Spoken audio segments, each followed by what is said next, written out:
Hello everyone, Dr. Ray Benedetto here today, again with another brief video. We're still going to talk a little more generally today, not specifically to any one particular condition or disease that someone may be suffering from that we see here in the office.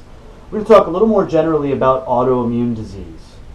One of the things that we're seeing in the United States for sure, and in much of the industrialized world, is a huge spike in autoimmune disease, the development of autoimmune disease. These are things like Hashimoto's thyroiditis for the thyroid. These are things like lupus and MS and inflammatory bowel diseases like ulcerative colitis, psoriasis, you name it. There's a lot of different ones out there.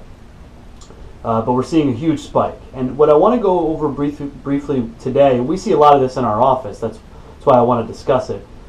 What I want to go over briefly today is how do I know if I might have an autoimmune condition? What would be some of the symptoms I would be suffering from? What would be some of the things that would be going on in my life that would kind of clue me into, hey, I should probably get this checked out. Let's start with this. The reason why a lot of patients out there are suffering and why we're seeing a lot of them and why autoimmune disease is kind of going through the roof, if you will, is it's very overlooked in our medical system. It's rarely checked for. Eventually, once it's checked for after you've been to 5-10 doctors, typically patients have been suffering for a long time with it and it just hadn't been picked up. So how do you know? How do you know if you might have an autoimmune condition?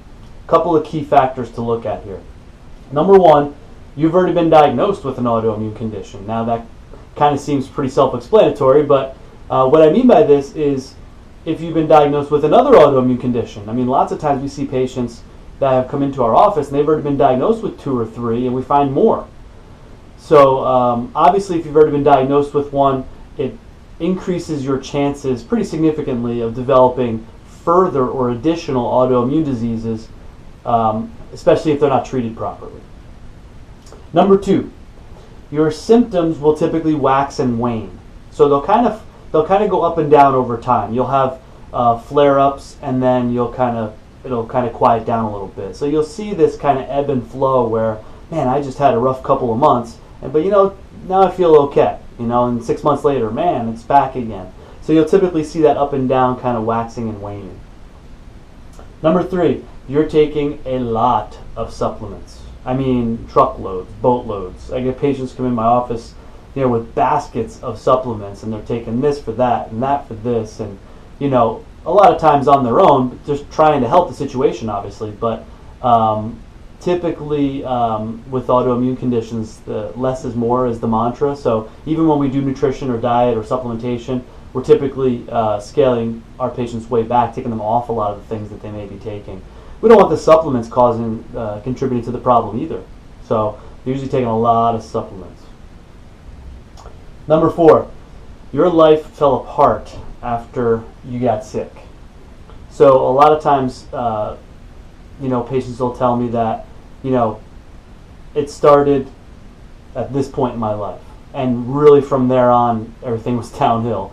Obviously, someone's health can deteriorate pretty quickly when they've been diagnosed with an autoimmune condition, because now we're dealing with a very systemic problem. We're dealing with a whole body issue that's causing a lot of inflammation. It's causing a lot of degeneration in lots of parts of the body. So, my patients will tell me, yeah, I kind of went off the cliff and my health's been going downhill ever since. That's a big one too. Lastly, and this is very common, especially obviously with my female patients and my thyroid patients, Hashimoto's patients, is following a pregnancy. A lot of times there are immune shifts in the immune system that take place in a woman's body, natural shifts during a pregnancy, especially 3rd trimester and postpartum. So if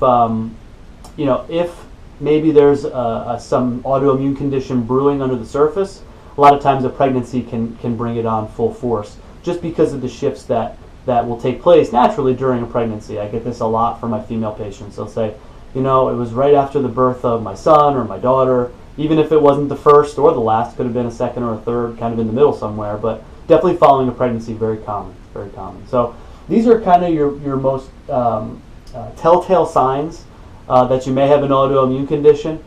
You know, I tell patients know, I mean, you know intuitively, something's not right here, and I don't feel well, and I'm not getting the answers that I want from my doctor. They're telling me nothing's wrong, they're running a couple of blood tests, but something's going on here, and a lot of times it's just because it hasn't been diagnosed correctly or hasn't been investigated properly, if you will, to get to the real root of the cause.